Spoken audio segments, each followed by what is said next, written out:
What is up, New Balance, Pensole, and Modo? My name is Brock Mullen, and I'm here to present my submission for the 2018 New Balance Pensole Modo class that will be held in the beginning of 2018.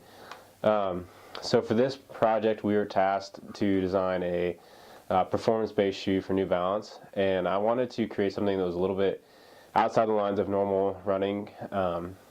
So I did something that was kind of close to me and near and dear to my heart, which is outhouse racing. Yeah, outhouse racing. It's a sport that you've probably never heard of, and it's kind of been commandeered from a couple other places, but in my hometown, it's basically a sport where 5 individuals are rolling porta bodies on wheels, racing them up and down Main Street in a bracket style, elimination style, to find out who the champion is for the year. So it's a unique sport, like I said, and these outhouses weigh like 300 pounds, including the driver, and then you're running them for like 300 yards or so up and down the middle of Main Street. So the sport is a really interesting blend of both running and sprinting.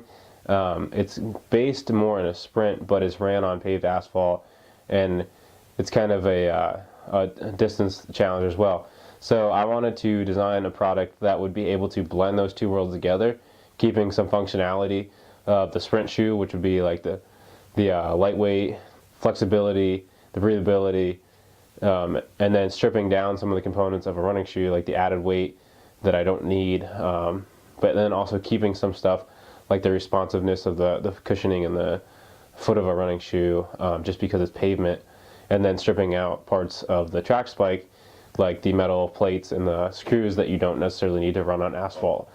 So now we'll go into my process, and we'll go over some research that I did, as well as some inspirations, some sketches, and then obviously the final render, and I'll talk a little bit more about that.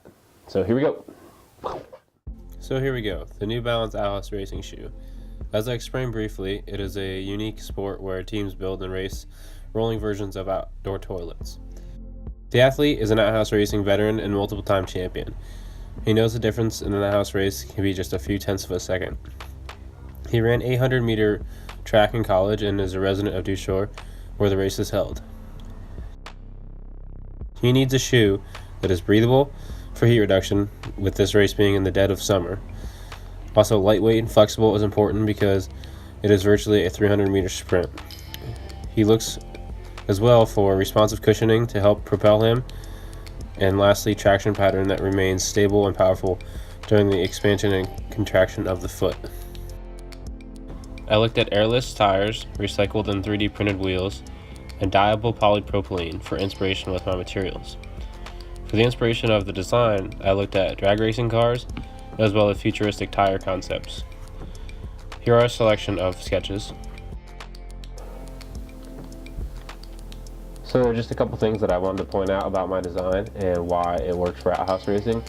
First would be the 3D printed midsole and outsole combination. The outsole is actually 3D printed directly onto the midsole, and this allows for the traction pattern to expand and contract with the expansion of the foot. And then secondly would be that with the 3D printed midsole, it allows for specific tuning in different areas. So the forefoot is more highly tuned and responsive, rather than the heel, which isn't really used in this sport. But it's important to have a heel with the height that I have, because it creates more of a sprinter's-like stance where there's a higher heel to toe drop, and this will make the runner really focus on using the balls of their feet to propel themselves. The upper is composed of a one-piece dyed polypropylene knitted upper with perforations that are directly engineered into specific areas for breathability and flexibility. Also, it has a mesh backer, and then there are 2 areas where, for strength, there was a TPU heat weld, both in the lower forefoot and in the eye stay collar area, adding some structural integrity to it. Thank you, Pensole, for presenting this opportunity to all aspiring designers, and thank you for taking the time to watch my presentation. I hope I get to see you guys in Massachusetts. I'd be extremely thrilled to be part of this class. Thank you.